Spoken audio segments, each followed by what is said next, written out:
Olá!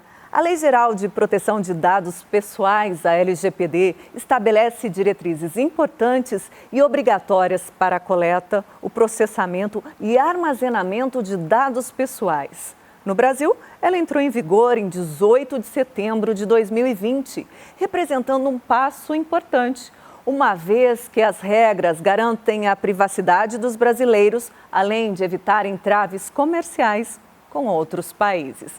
Para avaliar o que já ocorreu de expressivo nesses 2 anos de vigência da LGPD e como o Tribunal de Justiça de Mato Grosso do Sul se adequou à nova legislação, o mérito da questão recebe o juiz Marcos Abreu de Magalhães. Magistrado, o que diz a LGPD? A LGPD é a Lei Geral de Proteção de Dados. É uma lei razoavelmente recente, que veio logo em seguida do Marco Civil da Internet no Brasil, seguindo a Lei Geral de Proteção de Dados da União Europeia. Então, ela é uma lei que busca garantir a proteção de dados pessoais. O que ocorre? Desde a década de 70 do século passado, nós estamos com uma preocupação com essa coleta de informações. Nós estamos nos aproximando, ou já entramos, na era da informação, onde a informação é a principal fonte de valor, de geração de novidades, de inovações. Então, a economia da informação hoje é realidade e o insumo, a matéria-prima dessa nova era é a informação. E os dados pessoais, eles têm grande valor, porque eles podem ser processados, analisados, cruzados entre si, mas também oferecem riscos à privacidade e riscos de fornecer ferramentas para agentes de má-fé, para criminosos, praticarem uma série de delitos. Então, junto com o desenvolvimento de toda essa economia da informação, de todas essas redes de dados como a internet, redes pessoais, como as redes sociais, cruzamentos de base de dados públicas, surgiu essa preocupação com a proteção desses dados, com ferramentas jurídicas para acompanhar esse desenvolvimento e proteger os dados pessoais. E quais seriam os princípios dessa legislação? Então, o princípio é a segurança, é a publicidade, né? Você tem um conjunto de legislações diferentes que estabelecem princípios que são mais ou menos homogêneos. Ou seja, a transparência, a publicidade, a proteção e a segurança. São os principais conjuntos de elementos que trabalham tanto as legislações estrangeiras quanto a brasileira. E para esclarecer mais ainda aqui para o telespectador, né, quais são os pontos mais importantes da LGPD?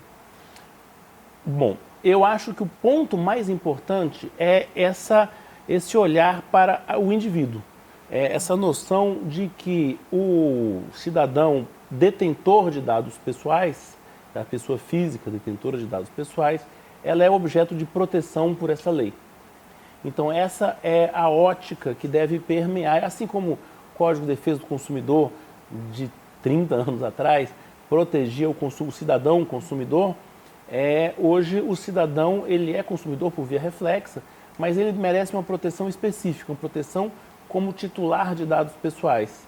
E essa proteção é cada vez mais importante na medida em que os dados pessoais se tornaram um motor dessa nova economia e não se sabe direito, não se controla muito bem o que são feitos, o que as empresas fazem com esses dados pessoais. E quando que essa lei é aplicável? Olha, essa lei, por enquanto, ela é aplicável em todos os casos.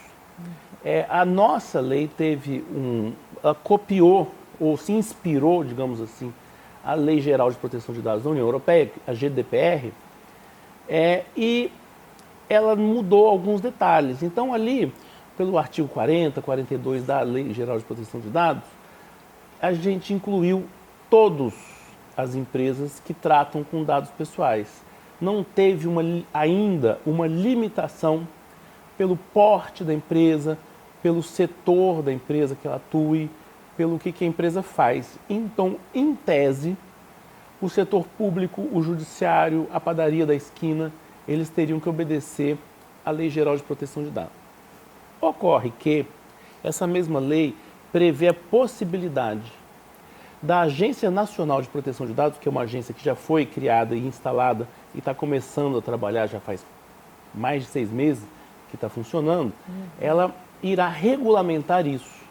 E há uma expectativa de que ela copie as legislações estrangeiras e faça uma segmentação, ou pelo porte da empresa, para apenas empresas de médio e grande porte precisarem fazer esse controle ou ter esse grau de responsabilidade, ou empresas mesmo que pequenas que se dediquem ao processamento de dados.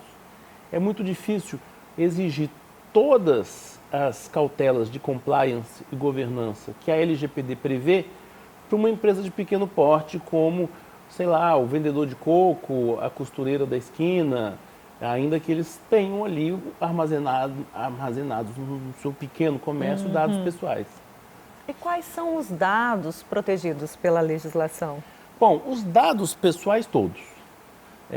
Agora, alguns dados merecem uma proteção especial. A gente fala em dados pessoais sensíveis. Mas são dados pessoais. Esses números todos que a gente carrega, que há uma promessa de ter um cadastro único, mas a gente ainda tem título de eleitor, CPF, RG, algumas pessoas têm certificado de reservista, passaporte, carteira de motorista, são todos dados pessoais. Contas de banco, número de telefone, endereços, esses são os dados mais óbvios. Mas também temos dados pessoais que dizem respeito à personalidade mesmo. Opção religiosa, opção sexual, opiniões políticas, alguns comportamentos, alguns traços de personalidade.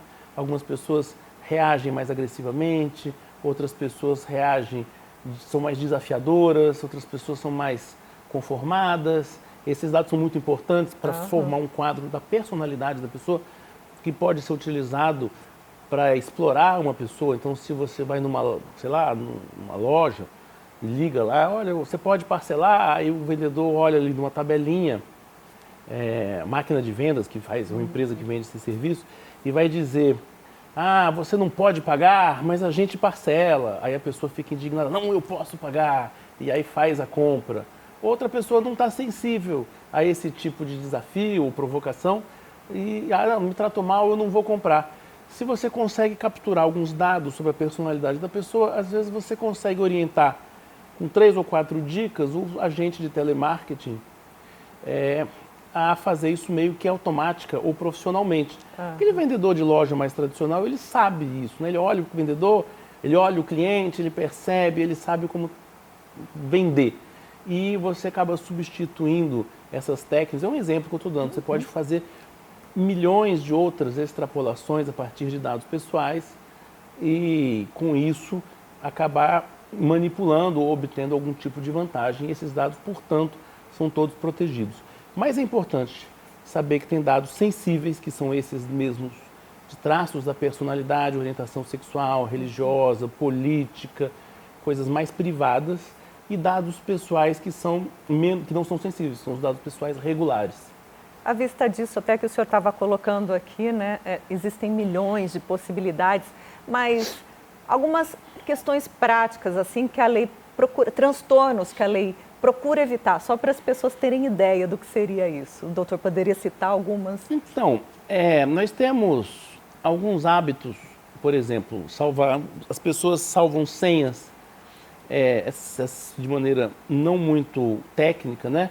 Então, a pessoa acha que vai salvar uma senha diferente, aí bota assim, abacate 01 como senha, aí a outra senha, tangerina 02, basicamente, se você sabe uma senha que tem algum significado, você pode extrapolar que nos outros sites a pessoa ou usa exatamente a mesma senha, ou vai mudando a fruta, ou vai mudando o mês, eu boto julho, eu boto o número, ou eu boto jogador de futebol, eu boto para ficar fácil de lembrar.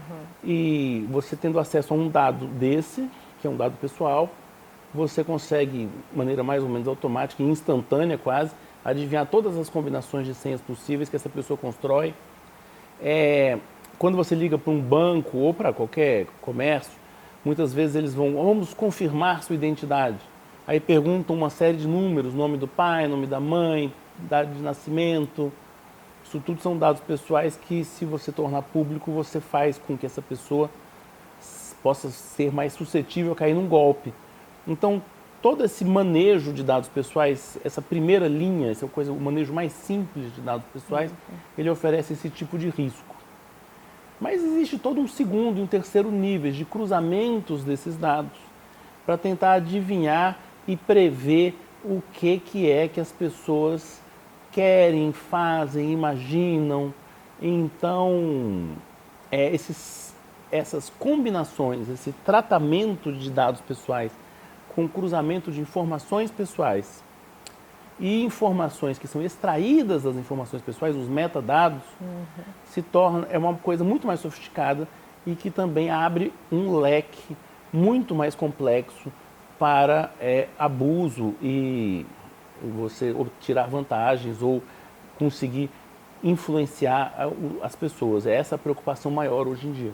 E quais são os agentes de tratamento desses dados? Então, para a LGPD, o principal agente é o controlador de dados. E tem um encarregado de dados, que é aquele que trabalha para o controlador. O controlador vai ser a pessoa jurídica que detém esses dados. Ela controla, ela recolhe, coleta os dados, armazena esses dados e ela trata os dados. O encarregado é um setor da empresa ou uma pessoa que pode ser uma empresa, consultoria contratada para ser encarregado, que vai operacionalizar, que vai cumprir as ordens do controlador. Essa diferença para a lei tem algumas diferenças de responsabilidade sobre os dados, mas os agentes de tratamento são esses dois. E quem é responsável pelo vazamento de dados? Essa é uma questão muito polêmica que ainda não foi definitivamente resolvida pela jurisprudência. A doutrina, ela basicamente se concentra que a responsabilidade pelo vazamento de dados é de quem tem os dados, do controlador, e essa responsabilidade é objetiva. Eu até tenho um livro que trata sobre isso, a responsabilidade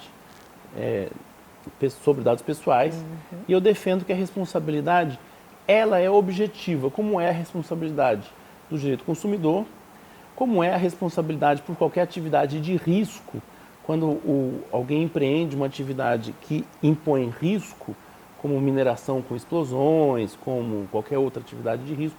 Código Civil, como regra geral, no parágrafo único do artigo 927, ele prevê ali que a responsabilidade será objetiva.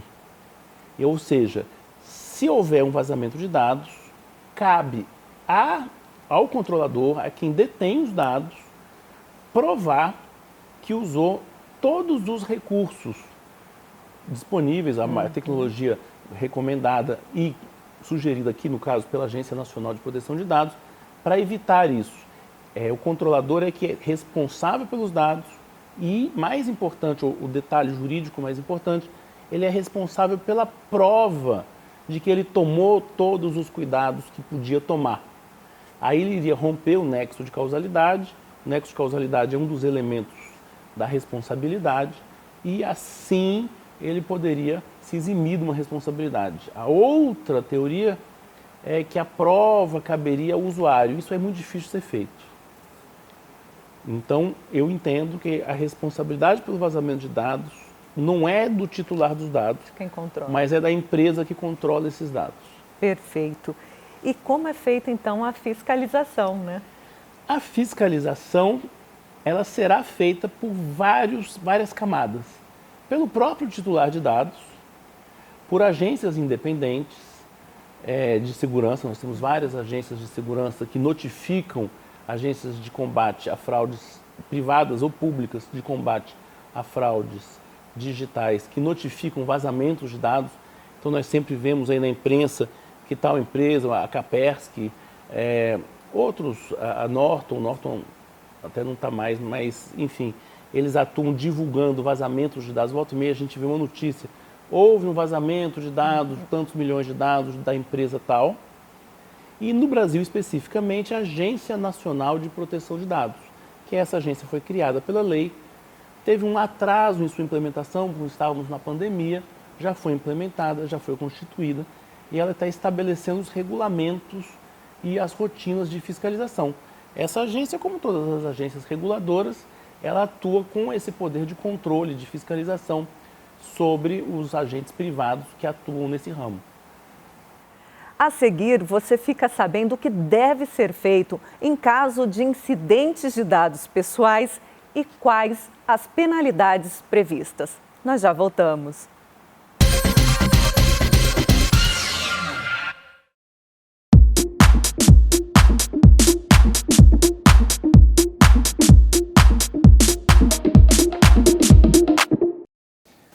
Hoje vamos falar de alguns dos serviços prestados pelo Poder Judiciário aqui no Sijus. Aqui podem ser propostas ações que questionam irregularidades nos serviços de água, energia elétrica e telefonia. Inclusive, se as ações tiverem valor inferior a R$ 22 mil, podem ser propostas sem a necessidade de contratação de advogado. Basta o comparecimento no setor de atendimento aqui do Sijus, com documentos pessoais e boletos que são irregulares.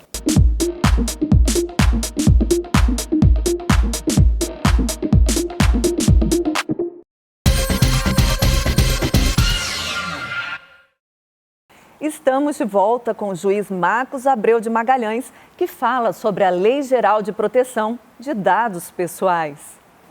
A LGPD, ela vale só para as instituições privadas? Não, a LGPD vale para todas as instituições.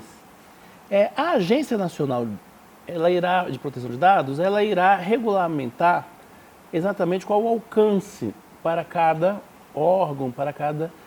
E, por exemplo, aqui no caso do Poder Judiciário, tanto a atividade judiciária quanto a atividade, os cartórios que atuam, cartório extrajudicial, de registro, etc., a LGPD menciona que ela abrange pessoas, todas as pessoas de direito público e privado.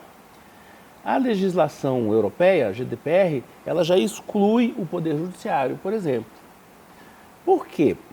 Porque os processos judiciais e as certidões extrajudiciais dos cartórios, eles servem para dar publicidade àquele conteúdo. Então, uma certidão de casamento, ela serve para dar publicidade ao estado civil daquelas pessoas que contraíram matrimônio. E se você começa a transformar em sigiloso, por exemplo, ou a proteger os dados, você meio que atua, você gera um contrassenso, um paradoxo. O cartório ele serve para concentrar informações e dar publicidade a elas, e ao mesmo tempo você vai querer ali proibir. Então, não faz sentido isso. Os processos judiciais, não há uma exigência do CPC, mas há uma praxe jurídica que às vezes você entra com a inicial e já junta ali a cópia de alguns documentos pessoais do seu cliente, do autor da ação. E o processo é público, é um princípio constitucional, inclusive, do processo ser público. E aí o processo tem o nome das pessoas, tem o patrimônio ali, às vezes delineado, ou parte do patrimônio que está em disputa, tem as informações sobre o veículo que você quer comprar, bloquear, objeto da ação em si. E essas informações sendo públicas, elas, como é que você vai exigir que elas passem a ser também protegidas sem deixar de ser públicas? É uma coisa meio impossível. Então, isso tudo vai ser objeto de uma regulamentação pela Agência Nacional de Proteção de Dados, que vai dizer quais dados podem ser acessados. E o Supremo Tribunal, em 2022, também teve uma grande participação em regular como que as próprias agências públicas entre si podem trocar dados, ou que dados sinalizou a Suprema Corte que você não pode criar uma grande base de dados para acompanhar os cidadãos e concentrar ali as informações de todos os órgãos públicos, que seria um sistema brasileiro de inteligência. Houve um receio aí do Big Brother, de um controle estatal muito profundo, mas também não se proibiu a troca de informações, só está se desenhando uma regulação, alguns limites, você principalmente tem que justificar a necessidade para conseguir a informação. Então, basicamente as empresas privadas todas não têm interesse em divulgar e têm que proteger todos os seus dados, mas alguns órgãos públicos irão, à medida que fosse desenhando essa regulamentação, ter uma menor exigência de proteção de dados. Quer dizer, uma série de questões levantadas, até compreensível, né, doutor? Porque é uma legislação bastante nova.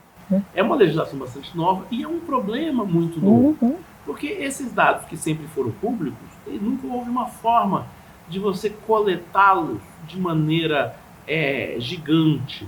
Então, quando um advogado ia num cartório, pegava um processo físico e folheava e tinha acesso aos dados, ele não conseguia fazer isso com 1 milhão de processos. O Brasil tem 80 milhões de processos. Se você criar uma base de dados única, muito sofisticada, porque quase todos já são digitalizados, se você unificasse essas bases de dados, daqui a alguns anos, por exemplo, isso seria possível, alguém teria acesso a todos os dados de todos os processos de uma maneira muito mais rápida. E esse poder de acesso à informação, poder de cruzamento desses dados, esse poder de computação é que abre a porta para novos riscos. Então, a gente ainda está desenvolvendo essas formas de acesso e concomitante de proteção.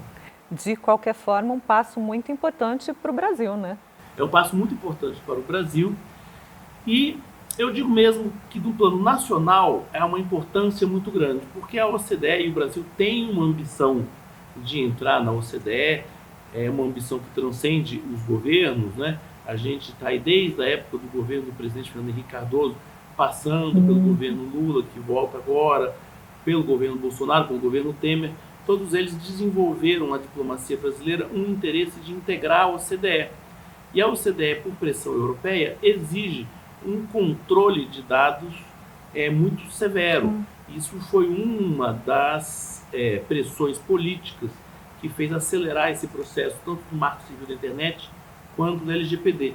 O Uruguai e a Argentina foram à frente do Brasil e regulamentaram isso bem antes, justamente com esse objetivo de participar da prestação de serviços, do comércio internacional. E hoje, o que é necessário fazer, né, para se adequar à LGPD? São várias medidas de governança, de compliance. A primeira, a organização dos seus próprios dados. Algumas instituições, ou com pequenos comércios, ou empresas privadas, tem vários sistemas paralelos rodando, tem várias formas diferentes de armazenar dados, e nem sempre isso é feito de uma maneira organizada e profissional. Então, primeiro a empresa tem que saber quais são os dados que ela detém, como é que ela está processando esses dados, depois ela vai analisar as fragilidades nesses sistemas, que nem sempre é um único sistema, e a partir daí, normalmente contratar uma consultoria ou uma equipe especializada quando a empresa é pequena. Quando a empresa, um órgão é muito grande, já tem um departamento de informática, mas isso não acontece com a padaria da esquina, com um comércio local, e aí ele vai ter que adotar várias medidas de proteção, de governança, de compliance, para conseguir exercer um controle sobre esses dados. E quais os pilares, se é pilares a palavra correta aí, né, que devem ser seguidos ao armazenar um dado pessoal? A armazenagem de dados pessoais, ela tem 3 ou 4 principais vulnerabilidades. E aí, essas empresas que oferecem esse serviço de proteção, elas chamam de pilares, né, uma linguagem mais didática, que são o seguinte. Primeiro, você tem que se preocupar com o controle desses dados.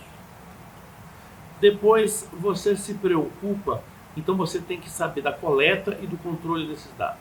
Depois, os processos, que na LGPD você vai compliance, governança, são como você trata esses dados, como que você recebe, processa dentro da empresa reclamações, vulnerabilidades, problemas, e você tem que treinar a empresa a ter esse procedimento de governança ou de compliance, então é processo. O terceiro é as pessoas, um treinamento das pessoas. As pessoas são um elo frágil, se chama também nesse jargão de engenharia social, quando a pessoa liga e fala que é outra pessoa, se apresenta ou extrai alguma informação, ou pede um favor, olha, eu estou na chuva, meu carro quebrou, eu preciso de um dinheiro. Aquele golpe que às vezes o presidiário telefona e fala, eu sou seu filho, eu estou com a sua filha, ou se passa por outra pessoa. Mas, por incrível que pareça, isso é uma forma muito comum de sedução, de simpatia, chama-se de engenharia social, de você chegar até num lugar organizado e falar que não tem tal informação, pedir uma ajuda, contar com a solidariedade do servidor, do atendente, do funcionário, da pessoa do call center, que vai e te libera um acesso, ou te manda um e-mail, ou te confirma uma informação, e aí a pessoa vai juntando essas informações, um treinamento das pessoas. Então seriam esses 3 pilares, a coleta, os processos e as pessoas. Tem gente que se preocupa com o lado jurídico, fala 4 pilares, o último pilar seria esse de ter uma sólida base jurídica, mas eu acho que aí é meio que para a nossa área, assim, mas os 3 mesmo são esses. E o que deve ser feito em caso de incidentes dos dados pessoais? Bom, depende qual dado. Você tem uma coleção muito diversa de dados pessoais e você tem cada um sujeito a um incidente diferente. Então nós temos uma empresa que tem um vazamento de dados, um incidente, do ponto de vista da empresa que tem os dados dos seus clientes vazados. Aí ela tem que, a LGPD prevê todo esse procedimento, ela tem que comunicar à Agência Nacional de Proteção de Dados, ela tem que divulgar aos usuários que tiveram seus dados vazados. Aí tem todo um procedimento fácil de fazer, ainda que seja oneroso e às vezes tem alguma punição para a empresa. Mas a pessoa que tem os seus dados pessoais vazados, quais são os dados que vazaram? Foram dados bancários? Então ela tem que entrar em contato com o banco, suspender, avisar o gerente.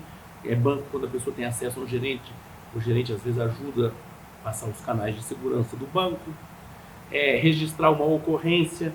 Em Mato Grosso do Sul tem o que chamaram de delegacia virtual, mas que você consegue fazer ocorrências diretamente pela internet. Na Covid era muito importante. Mas registrar a ocorrência para documentar. Mas tem outros dados pessoais que vazam e você tem maior dificuldade. Por exemplo, fotografias, algumas imagens comprometedoras. Como fazer? São dados pessoais que vazaram. Você não pode sair pedindo para as pessoas apagarem, porque isso vai gerar mais curiosidade. E você pode entrar com ação judicial para derrubar de algum site. Você pode, mas vai se tornando cada vez mais difícil. Dados pessoais que são extraídos de uma plataforma que analisa a sua personalidade e que é vendido, então você tem que ficar atento para golpes. Agora as pessoas sabem meus dados, talvez vão começar a aparecer ofertas muito vantajosas, muito improváveis. Se a oferta é muito improvável e mês passado você teve seus dados vazados, provavelmente é um golpe, não é uma oferta maravilhosa. Então é isso, é um cuidado cada vez mais difícil de você navegar aí nessas águas da era da informação. E quais as penalidades, multas, sanções, como que funciona? Tem toda uma coleção de penalidades a depender da infração e a depender de quem que comete a infração.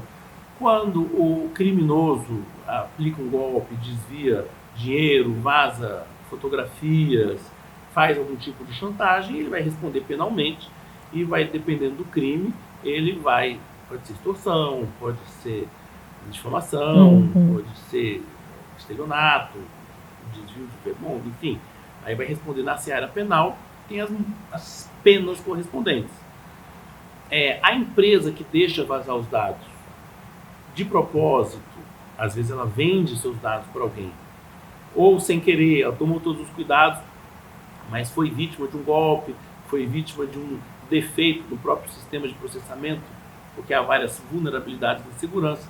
Aí ela pode pagar uma multa, a Agência Nacional pode aplicar uma multa que vai até 50 milhões, 2% do faturamento, ou ela também pode responder por indenização em ações feitas, movidas pelas pessoas prejudicadas. A pessoa teve seu dado vazado, ela pode entrar com uma ação. Estava assistindo uma palestra de uma professora chamada Caitlin Holland, mas ela é brasileira, da Universidade do Rio de Janeiro, e ela acha que é um objetivo, que basicamente vazou um dado a o direito à reparação moral, mesmo que não tenha um dano específico ainda ocorrido. E isso vai ser construído pela jurisprudência ao longo dos próximos anos. E quando o titular ele não tem direito à eliminação de dados, dos dados fornecidos?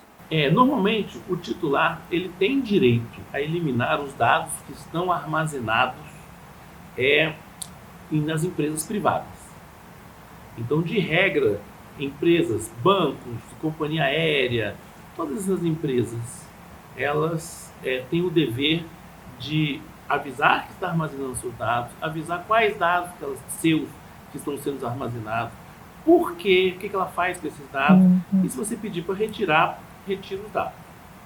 Agora, ele não tem direito de pedir a remoção de dados quando esses dados são a uma outra lei ou uma outra previsão legal que autoriza a guarda desses dados, como um processo judicial, como uma ficha policial. Eu tenho meus antecedentes criminais. Agora eu vou pegar para pagar. Obviamente que não é? Ou quando os dados são anônimos, anonimizados. Existe um procedimento de você fazer uma coleta de dados de saúde, de você fazer uma coleta de dados de segurança sanitária, de fazer uma coleta de dados por órgãos públicos ou por estudiosos que anonimizam esses dados e divulgam. E você não tem o direito de tirar um dado seu, porque o seu dado já não existe mais ali. Ele foi anonimizado. Mas isso feito dentro desse escopo, que há um outro interesse que justifica a presença desse dado. Certo. E quais as ações promovidas pelo Tribunal de Justiça de Mato Grosso do Sul para a proteção de dados pessoais? O Tribunal de Justiça de Mato Grosso do Sul, seguindo outros tribunais, mas a gente aqui sempre tenta ser pioneiro nessas iniciativas, porque a gente está seguindo uma orientação tanto do CNJ como da própria lei, criou uma comissão. Nós temos uma página na internet onde o público externo pode acompanhar todos os dados pessoais dele, da pessoa que estão armazenados, ou mesmo quais são os tipos de dados e quais os tratamentos de dados que o tribunal realiza em cima dos dados das pessoas. E os servidores, o público interno, tem uma outra página onde a gente pode acessar com maior detalhe essas informações, e também tem um canal para comunicação direta com o encarregado, eu tenho um e-mail que o site informa, eu não sei depois, encarregado, alguma coisa, e você consegue pedir informações pessoais suas, saber sem seus dados, tirar dúvidas. Então, estamos estabelecendo esses canais, que na LGPD são os canais de compliance, que servem para justamente permitir essa comunicação direta do usuário, que tem seu titular de dados, com o controlador. E, magistrado, na abertura do programa, eu falei aqui que a lei é de 18 de setembro de 2020, né? 2 anos desde o início da vigência. O que aconteceu de positivo? Olha, aconteceu muita coisa. A lei, desde 2018, ela vem sendo preparada sendo debatida. Ela entrou em vigor. No primeiro momento, teve um choque, assim, as pessoas achavam que iam começar a surgir multas de um dia para o outro, mas não aconteceu. O intuito mesmo da agência reguladora não é uma fábrica de multas, mas é exatamente essa conscientização. As pessoas estão muito mais conscientes, foram bastante sensibilizadas, o usuário, o titular de dados, na importância de seus dados, e as empresas passaram a se preocupar tanto com a possibilidade de sanção, quanto com a possibilidade de pagamento de indenizações, de responsabilizações, quanto para o próprio marketing, a imagem da empresa que tem os dados vazados, né? Isso depõe contra a empresa não conseguir organizar seus próprios dados, e isso tudo teve um reflexo. A gente vê hoje, mesmo com 2 anos, que é pouco tempo, uma organização muito maior do controle desses dados e uma exigência do público para saber o que são esses dados. Antigamente a gente assinava, por exemplo, qualquer coisa. Você ia instalar um aplicativo, um programa, um videogame, e vinha 80 páginas, aí você passava tudo e clicava, eu aceito. Sim, concordo. E hoje em dia as pessoas querem saber o que o Facebook, o que o Instagram, O Twitter está numa polêmica com mudança de controle acionário. O que o Twitter pode fazer com as minhas informações, com a minha imagem, com os meus dados?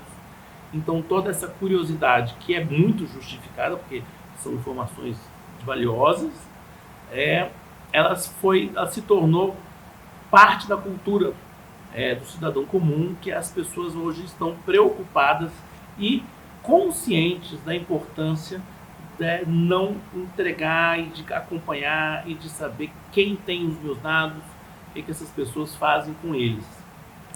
Bem, muito obrigada pelo seu poder de clareza, né? Imagina, pelos seus muito esclarecimentos no mérito da questão de hoje.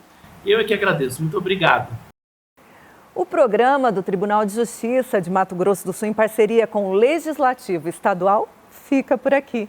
Lembrando que tem mais mérito da questão nesses canais do YouTube. Até a próxima edição.